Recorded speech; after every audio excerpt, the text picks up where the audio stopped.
The Albanese government has been accused of leaning into a culture of secrecy in a new report by the Centre for Public Integrity. These issues spilled over into Parliament this week when David Pocock led a revolt against the government for failing to release a report they have sat on for years. Accusations of increased secrecy have also been looming over the government's agenda, including their proposed changes to nature laws and the often criticised FOI reforms. Today, I'm talking to editor Lenore Taylor and head of Newsroom Mike Ticher about if the Albanese government has a transparency problem. Good morning, Lenore. Morning, Bridie. Good morning, Mike. Hey, Bridie. This week, the Centre for Public Integrity has just given the Albanese government a report card, essentially looking at the government's actions when it comes to safeguarding democracy. How did the government fare, Lenore? Yeah, not great. They kind of gave them a fail. I guess it was a bit like one of those report cards where the teacher says, Johnny showed great promise, but he's really not living up to it. He needs to work a bit harder. They're urging the government to reset their course and do what they said they would on transparency and lack of secrecy. But, the list of things that they had where the government is doing the opposite, is being non-transparent, was pretty long, like freedom of information laws getting worse, not ending a culture of jobs for mates, not reining in the power of lobbyists, cutting the staffing allocations of the crossbench. And there are other things that we might add to that. And it all does add up to, the impression that this is a government that's a bit cocky, they've got a big majority, they don't really feel like they need to worry about these things so much. I think in the long run that could be dangerous. I don't think it's a critical stage yet, but the signs are not great across a whole range of areas. Yeah, I think that point about them having a huge majority is probably a very salient one in this. When we're thinking about why they're not being as transparent as they might be, because it's easy to sort of subconsciously get into that mindset where you don't feel like you're ever going to be in opposition again. The chances are they will be in opposition again.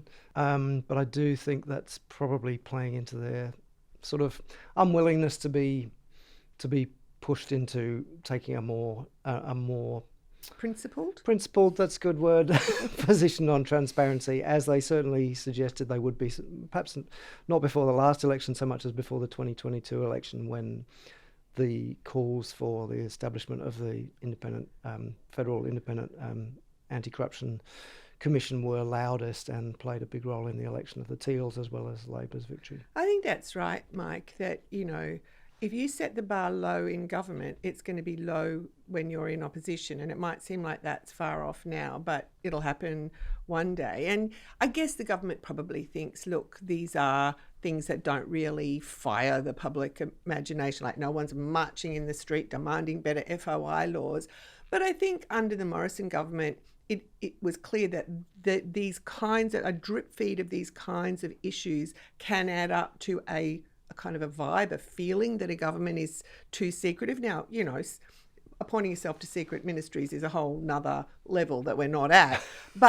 But over time, an impression can be created that the government's hiding things, and people don't like that. Yeah, and at that election 2022, that kind of crystallised around the calls for a national anti-corruption commission, which has subsequently been established. Compared with like bread and butter economic issues about your power bills going up, people don't get too animated about freedom of information laws because it's not something that touches them in their daily lives for most people. Okay, we keep referencing FOI changes and the fact that people aren't marching in the streets, but it is important. There have been proposed changes to the laws and they have plenty of critics. The Centre for Public Integrity said the government was leaning into a culture of secrecy. What would the proposed changes mean for holding the government to account? Well, it would mean that you can get much less information while using the freedom of information laws. They're not going to be useful or as useful for the purpose that they were set up to do. And, it was already pretty hard to use them to get usable information. Normally we get back, pages and pages of redacted information. But under what the government's proposing, public servants could just blanket refuse to release anything if it was going to take them more than 40 hours to figure out what could be released. They could, and it significantly expands the kind of exemption. So if anything is even used to think about what you might then take to cabinet, that's out as well. And that could be used to sort of mean pretty much all the deliberations of government. Now, I think there is need for some exemption. You want public servants to be able to give fulsome written advice to governments, and for that to be able to stay private, that's fine in terms of frank and fearless advice to government. But that exemption has now been expanded to the point where most people who use FOI regularly say it's just going to be almost impossible to get any information out of it, which means it's pointless. Yeah, and as the Centre for Public Integrity pointed out earlier in the year, even before any of these changes were proposed, the rate of refusals, the rate of full disclosures under FOI had fallen to historic lows, 59% in 2011 to just 25% in 2023-24, and refusals had almost doubled from 12% to 23%. So it sounds like no one is on board with these proposed changes. The Coalition and the Greens have said they won't support them in the Senate, so that may not go anywhere. But even if they don't, the current system is kind of not exactly in blooming health either. No, I went to roundtables with the former Attorney General Mark Dreyfus, where it really seemed like the government was going to make FOI laws better, but the new Attorney Generals introduced these laws, which obviously make it a whole lot worse from the point of view of transparency. What kinds of things do we find out from FOIs? Like, a lot of great journalism comes through FOIs. A lot of the revelations that brought about the brought robo-debt to light came through FOI, for example. It's a way that you can use to find out how decisions are made and why decisions are made, and get information sometimes that governments or public servants don't want you to have, but that is absolutely in the public interest. On Jobs for Mates, there is a report that the government received 2 years ago that they haven't released. And this is a very live issue today, actually. David Pocock in the Senate has moved to extend question time so that they can ask more questions about this. Do you think that's an effective tactic in trying to get information out of the government? Well, it's bringing something that would otherwise not hit the headlines into the headlines. So to that extent, yes. I mean, it's kind of a little bit hilarious. It's like sort of the gunfight at the OK Corral, but in Senate nerd terms. There's something I love about it. This was a report in 2023 about how government appointments are made and whether they're really jobs for mates. And when she announced the report, the Finance Minister, Katie Gallagher, said it was all about putting an end to the jobs for mates culture that defined the previous Morrison government. But now, 2 years on, we haven't seen the report nor anything from the report. And that's the point that David Pocock is trying to make. And he's using, the limited resources of Senate procedure at his disposal to make it. Yeah, I mean, that report was intended to, quotes, respond to concerns about transparency. So yeah, then it did not.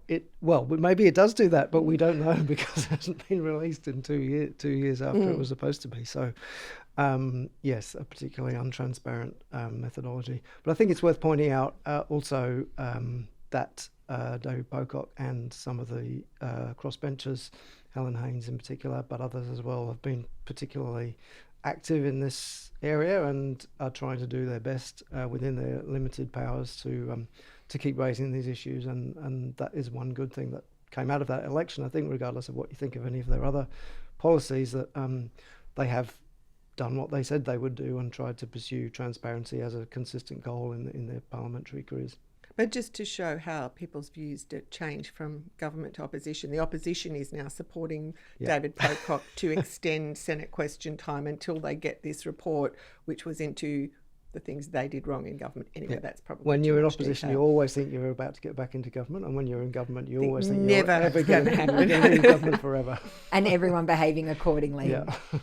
Lobbying was also addressed in this report. What were the findings around the government's actions on that? One of the things that I thought it was interesting on was refusing that the government is refusing FOI requests for ministerial diary extracts relating to the Federal Labor Business Forum. Now, this, bear with me here, this is a bit complicated, but there's a lot of disclosure laws about what gifts are given and what meetings are had with lobbyists and business. But this business forum is actually one of the biggest ways that the government makes money, it gets donations, and also one of the best ways for business and lobbyists to get a seat at a table with ministers at dinners and lunches and the like.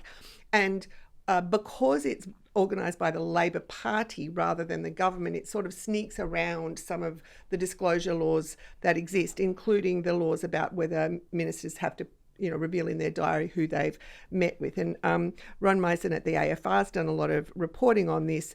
They're just denying those FOI requests, saying, no, we don't have to tell you, which is, it's a loophole or a workaround for the transparency that has been successfully applied in other areas. Yeah, and further to that, we reported back in July that no lobbyist has been sanctioned under the government's Code of Conduct and Transparency rules, which came in, I think, in the start of 2023.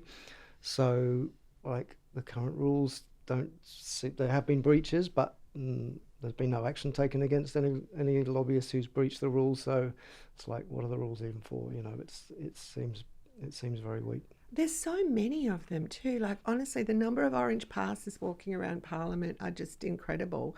And I often think, I wonder whether people who employ lobbyists know that they can probably get those meetings or make those submissions without them. I don't know. I think it's a overblown industry. Sorry if there are any lobbyists listening.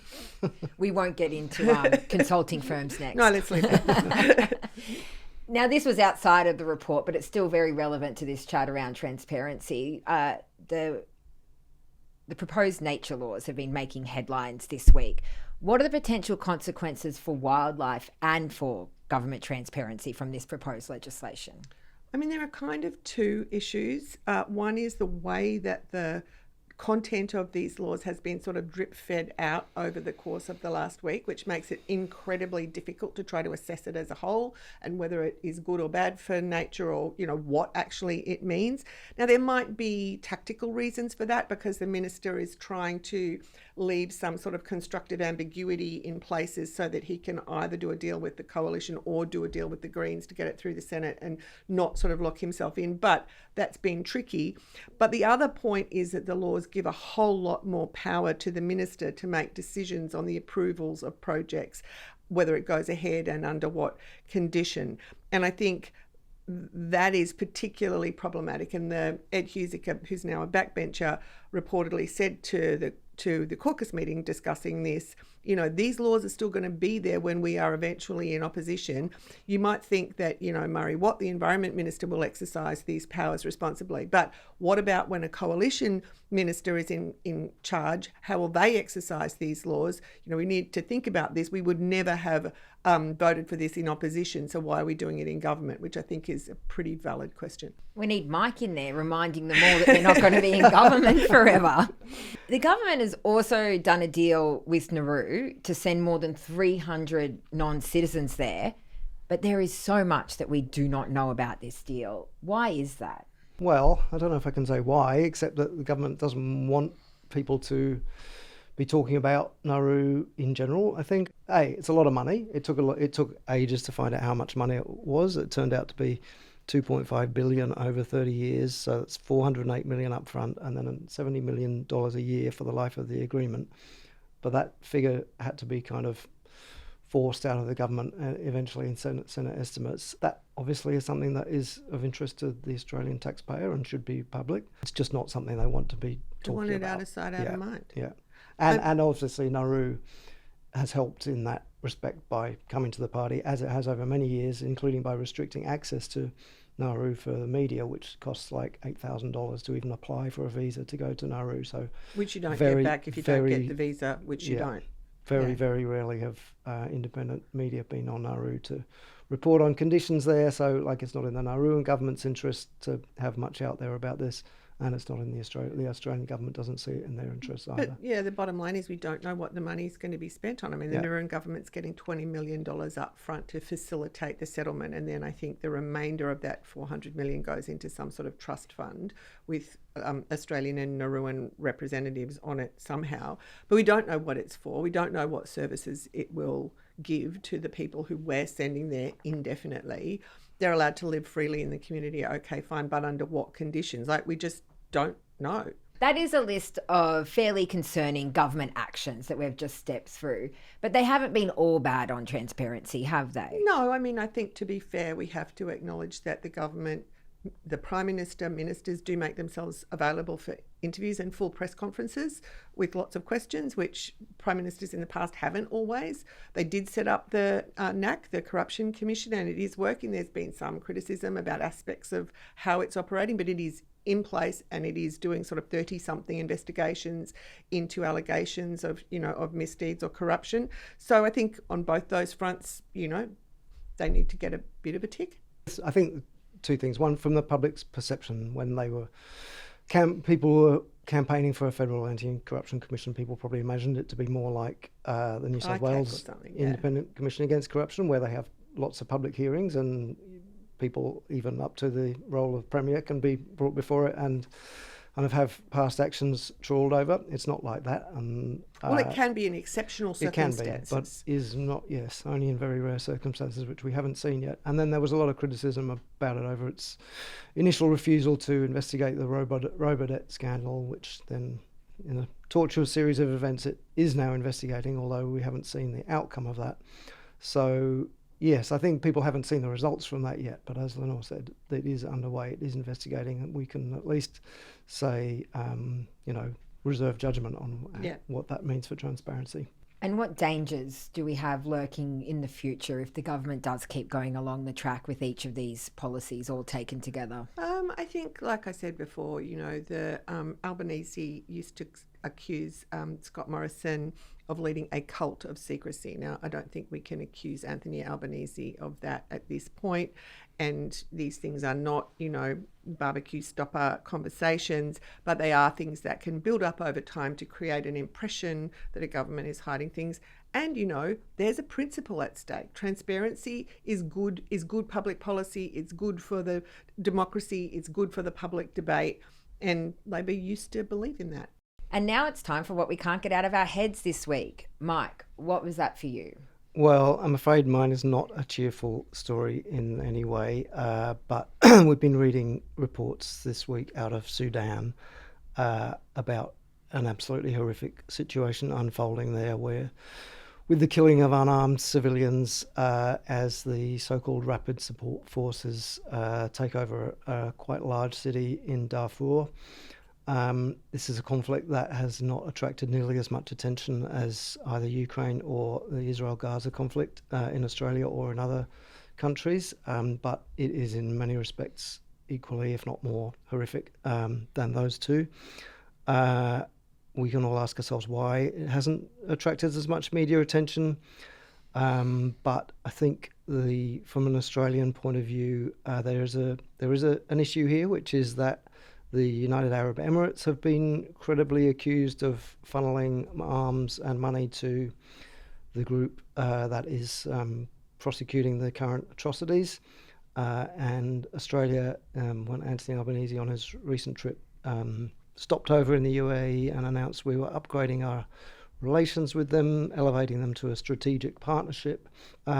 So we're very tight with UAE at the moment because partly because we think they're playing a useful role in Middle East negotiations, but there are questions around that I think we could be legitimately asking, and we should just be not looking away from what's happening in Sudan generally. I think the reporting, particularly over the past few days in The Guardian, has been essential and really difficult reading on that. Lenore, what could you not get out of your head this week? Mine is much later. It's a story we wrote about their trend towards more glamorous, luxurious laundromats with music and good Wi-Fi and the like. Now, I have a washing machine, so I don't need to use a laundromat in Sydney, but when I was on holiday in Iceland earlier this year, there was a laundromat in Reykjavik, which was also a cafe and a bar, which I thought was a terrific idea because, it takes quite a long time to get through the whole dry cycle and you can have a couple of beers. That was good. And thinking about all of this has also given me a terrible earworm of a song I used to love by a band called BUP, which is a Neue Deutsche Welle band, which was all kind of sexy double entendre about going to the laundromat. Anyway, you can look it up, BUP, because Well, I know exactly what I'm going to be looking up on my commute home this afternoon. Thank you. Thank you for the music recommendation, and thank you for joining me this week, Lenore. Thanks, Bridie. And thanks, Mike. Thanks a lot, Bridie.